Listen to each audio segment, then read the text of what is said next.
और एक एक सेक्टर पर अगर एक छोटी छोटी बुक बनाई जाए ना, BHEL ने क्या किया, NTPC ने क्या किया, स्टील अथॉरिटी इंडिया लिमिटेड ने क्या किया, स्टेट बैंक ऑफ इंडिया ने क्या किया, पंजाब नेशनल बैंक ने क्या किया, पंजाब नेशनल बैंक की कहानी सुनेंगे तो आपके रोंगटे खड़े हो जाएंगे। ये पंजाब नेशनल बैंक लाला लाजपत राय ने शुरू किया था इंपीरियल बैंक को टक्कर देने के लिए।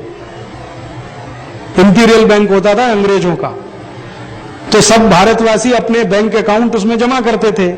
तो लाला लाजपत राय ने कहा स्वदेशी आंदोलन आप जानते हैं 1905 में, उस स्वदेशी आंदोलन के गर्भ में से निकला पंजाब नेशनल बैंक, और सारे क्रांतिकारियों के bank account Punjab national bank में जमा होते थे, क्योंकि अंग्रेज इन क्रांतिकारियों का बैंक अकाउंट स्वीकार नहीं करते थे। लाला लाजपत राय का bank account Punjab national bank में था, भगत सिंह का bank account Punjab national bank में था, चंद्रशेखर आजाद का bank account Punjab national bank में था।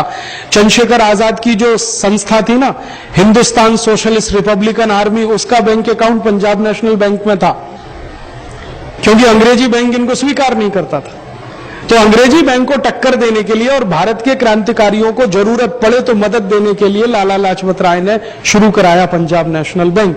अगर ये कहानी हिंदुस्तान के घर घर में जाए तो कोई भी गर्व से कहेगा कि मेरा खाता पंजाब नेशनल बैंक में है, जिसमें भगत सिंह का खाता था। मेरा खाता पंजाब नेशनल बैंक में है, जिसमें लाला लाजपत राय का खाता था।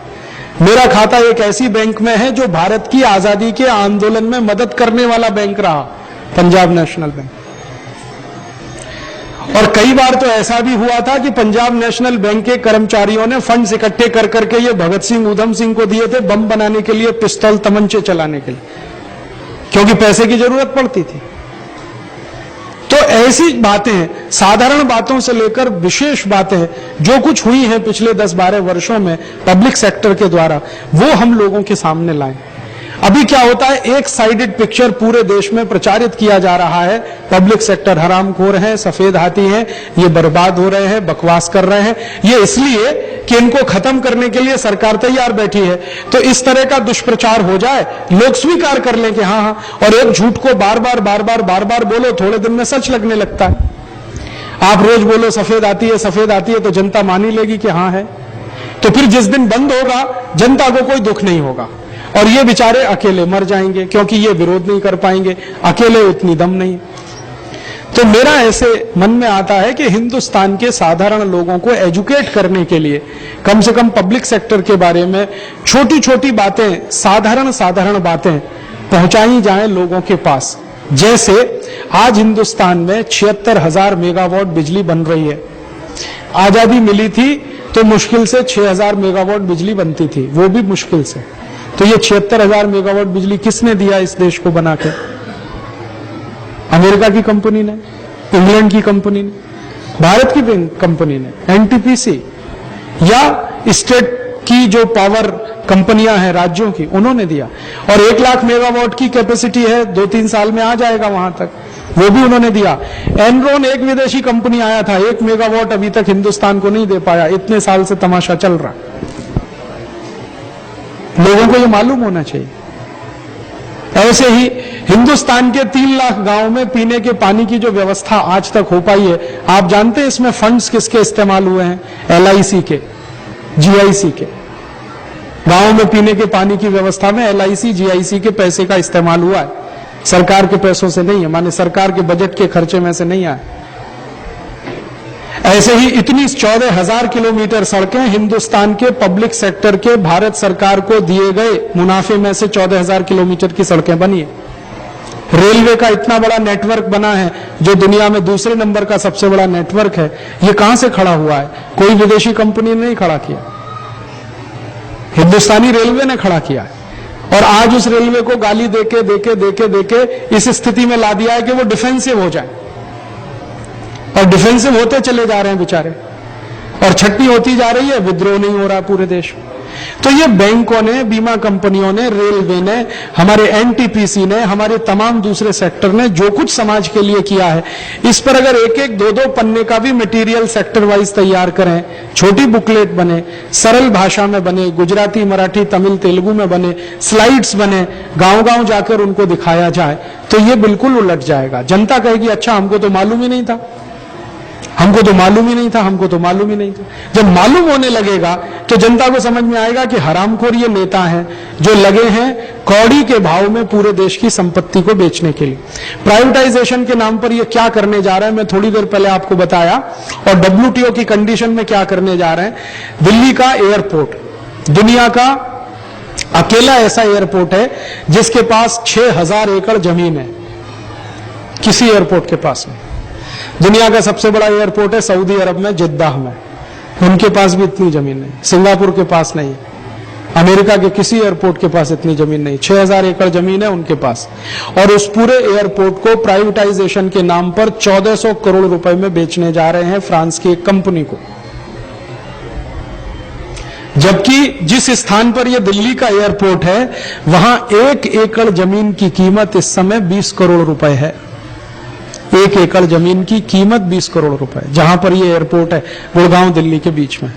6000 एकड़ जमीन है, कितने का हो गया? 1,20,000 करोड़ की प्रॉपर्टी बेच रहे हैं 1400 करोड़ में। प्राइवेटाइजेशन के नाम पर यह हो रहा है। और इसका माहौल कैसे बनाया है? 2 साल से दिल्ली एयरपोर्ट के खिलाफ कैंपेन किया जा रहा है पूरे देश में, हमारे ही मंत्रियों के द्वारा। यहां के कर्मचारी निकम्मे हैं, ये इनएफिशिएंट है, ये ऐसा है, ये वैसा है, इसमें ये तकलीफ है, वो तकलीफ। अभी मैं थोड़े दिन पहले दिल्ली एयरपोर्ट पर एक सभा संबोधित करने गया तो मैंने वहां के जनरल मैनेजर को कहा मुझे पूरा एयरपोर्ट घुमाओ। उन्होंने कहा क्या देखना चाहते हैं? मैंने कहा आपका एयर ट्रैफिक कंट्रोल जो टावर है ये मुझे देखना है। कहने लगे क्यों? मैंने कहा इससे अंदाजा लग जाएगा कि आपकी कीमत क्या है, आपकी ताकत क्या है, आपकी औकात क्या है। मैं ले गया, वो मुझे ले गए देखने के लिए। वो मैंने जो देखा और उन्होंने जो इंस्ट्रूमेंट्स का वर्णन करना शुरू किया और जो उन्होंने टेक्नोलॉजी इस्तेमाल की है, मैं दंग रह गया। दुनिया में इतना बेहतरीन air traffic control tower France में भी नहीं है, जर्मनी में भी नहीं। उस अकेले टावर को अगर बेचे अंतर्राष्ट्रीय बाजार में तो 600 करोड़ मिलता है, और 1400 करोड़ में पूरा एयरपोर्ट बेचने जा रहे हैं। अब जनता को मालूम नहीं है। दिल्ली एयरपोर्ट की विशेषता यह है, इनके पास 6000 एकड़ जमीन है। कल को समझौता हो जाएगा, अखबार में खबर आएगी दिल्ली एयरपोर्ट फ्रांस की कंपनी ने खरीद लिया। और कर्मचारी बेचारे मुंह बंद करके बैठे हैं, क्योंकि सरकार के खिलाफ बोले कैसे, उनसे पगार पाते, सैलरी पाते। और ये जो प्रॉपर्टी है, मैंने एक दिन उनसे पूछा कि अगर ये 6000 एकड़ जमीन, इसमें इस्तेमाल कितनी हो रही है? तो उन्होंने कहा मुश्किल से इसमें 50-60 एकड़ जमीन इस्तेमाल हो रही है रनवे में और ये सब वगैरह, बाकी खाली पड़ी है। मैंने कहा इसमें खेती करना चालू कर दो तो साल का कम से कम 50-60 करोड़ का तो प्रोडक्शन यहां हो सकता है।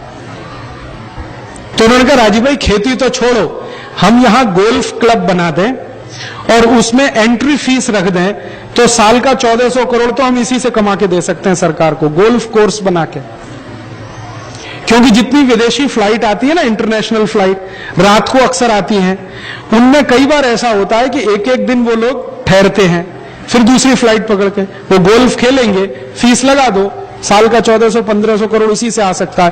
पूरा एयरपोर्ट इतने में बेच रहे हैं, 1400 करोड़, और बिना किसी बिड के। माने कोई इंटरनेशनल टेंडर इनवाइट नहीं हुआ, कुछ नहीं हुआ, फ्रांस की कंपनी को सामने से बुला लिया। क्यों? समझौता हो गया सरकार का, कुछ लेन देन हुआ होगा उसमें। अब एक दिल्ली एयरपोर्ट बिकेगा, फिर बंबई बिकेगा, फिर सब बिकेगा। ऐसे सरकार की माने बेईमानी और हरामखोरी में देश की संपत्ति बिक रही है प्राइवेटाइजेशन के नाम पर, ग्लोबलाइजेशन। अब जनता इसमें बगावत कर सकती है जब उसको पूरी बात मालूम हो। जब मुझे पता चला दिल्ली एयरपोर्ट की वास्तविकता, मैंने दिल्ली की 4-5 मीटिंगों में कह दिया, लोगों का खून उबल गया जी, कैसे कर सकते हैं, हम देखेंगे सरकार को। अगर यही बात पूरे देश में प्रचारित हो जाए तो जनता खड़ी हो जाएगी। तो जनता के सामने कोई सरकार नहीं टिक सकती। कर्मचारियों को तो वो झुका सकते हैं, लेकिन जनता को नहीं झुका सकते। तो मेरा यह कहना है कि हम सब मिलकर भारत की जनता के पास ये सब मुद्दे लेके जाएं, सरल सरल भाषा में, कम शब्दों में, सरल सूत्रों में उनको ये जानकारियां दें कि भारत के पब्लिक सेक्टर ने क्या किया है, बैंक ने क्या किया, बीमा ने क्या किया, इसने क्या किया, इसने, और WTO और प्राइवेटाइजेशन के नाम पर सरकार क्या करने जा रही है। जब समझ बनेगी तो बात आगे बढ़ेगी। अब उसके तरीके क्या हो सकते हैं? तरीके बहुत हो सकते हैं। हम CD बनाएं, गांव गांव में दिखाएं, पत्रक बांटें, टेलीफोन, ये लोकल अगर टीवी चैनल है उसके माध्यम से कहें, अखबारों में लिखें, और सबसे अच्छा जो भाई ने कहा कि रेडियो पे कहें। अपना कोई रेडियो स्टेशन हो तो शायद कहे, सरकार तो इसको कहने नहीं देगी। अपना कोई टीवी चैनल हो तो उस पर ये सब बातें, एक एक बात की पोल खोलें, सरकार जो कर रही है, WTO में जो हो रहा है और वास्तविकता क्या है, तो देश बचने के लिए रास्ते खुलते हैं, लोग खड़े हो जाएंगे, ऐसा मुझे लगता है। लोगों को जानकारी नहीं है, इसलिए सरकार ये सब करती चली जा रही है। जैसे ही जानकारी होती है, लोग तो सरकार को कुछ नहीं करने देते। जैसे मैंने आपको थोड़ी देर पहले सवेरे उदाहरण दिया, हरियाणा के लोगों को जब तक मालूम नहीं था वैट क्या है, वो चुप रहे, और चौटाला ने वैट लागू कर दिया। लागू होने के बाद जब तकलीफें आना शुरू हुई, उन्हीं हरियाणा के लोगों ने चौटाला को कान पकड़ के नीचे उतार दिया। चौटाला के पास पहले 54 सीटें थी जब पिछली सरकार आई, अभी उसके पास 9 सीटें हैं। खुद हार गया बुरी तरह से। तो जनता को जब पता चला तो उन्होंने जवाब दे दिया। ऐसे ही हर क्षेत्र में जनता को पता चले तो सरकार को सबक जनता सिखा सकती है। तो ये समस्या है, उसका विश्लेषण और समाधान, हर समस्या का समाधान हम अपने ही तरीके से करें, वही अच्छा है। अब इसमें एक बात वो अंत में आके खत्म होती है कि कौन करे इस काम को, हम सब करें।